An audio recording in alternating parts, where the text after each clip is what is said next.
All right, so food plot update. We went over, checked on camera spot. It looks exactly like what mine does, just a little bit better probably. The little light grass you see right here is the alfalfa growing, and then the further is obviously the clover. It's darker green, more lush. We have, I'm out of breath. We have tilled this little spot right here, and we are gonna put some sugar beets down and see if they take. Again, remember, please check your pH levels of your soil. Find a spot that gets water, open canopy above us. Those things are flourishing over there. So good thing about the sugar beets is that they need the same kind of pH level, about 6 to 7 as the alfalfa. So we know since the alfalfa is flourishing, this spot's probably gonna flourish too. Anybody can grow. You don't need a degree. You don't have to follow some dude who's got freaking a plethora, hundreds of acres of green shit. But what we will say, especially if you're in a spot like we are, where we have limited, I guess you would say flat spots, but flat spots don't even really matter.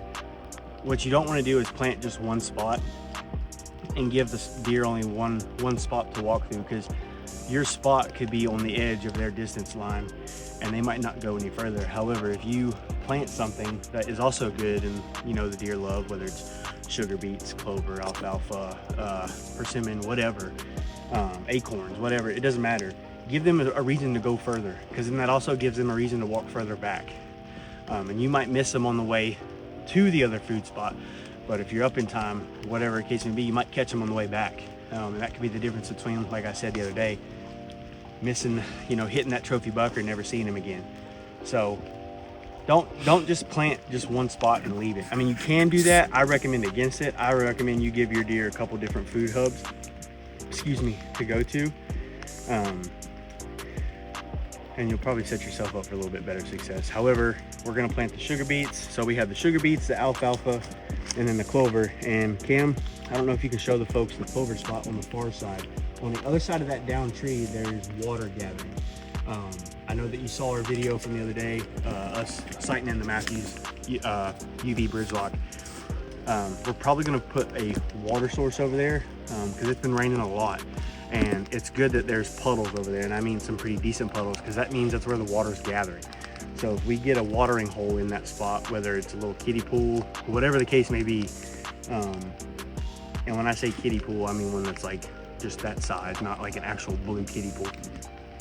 You get it down in there far enough, you put some water in it, and then when it rains like this, water gathers back into it, and now the deer don't have a reason to continue walking down the mountainside here at a freaking 90-degree angle to go to the other watering hole. They can just eat, and it'll give them a reason to stay up here longer. So we're gonna plant the sugar beets, and then we'll get you guys some footage of everything that's growing, and then that'll be it. But this is the food plot update. Everything's growing great.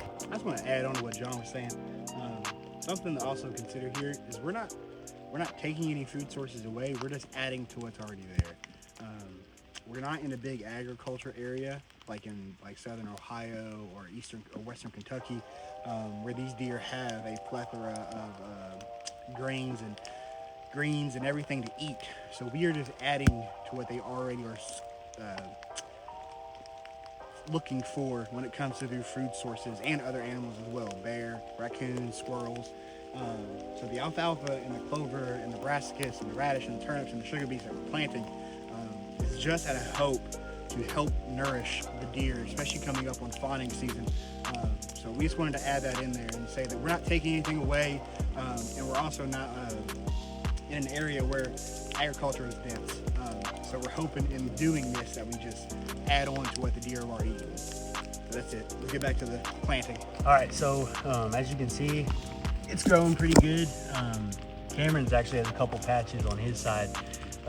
It's actually pretty lush right now. So as you can kind of see, everything's growing pretty good.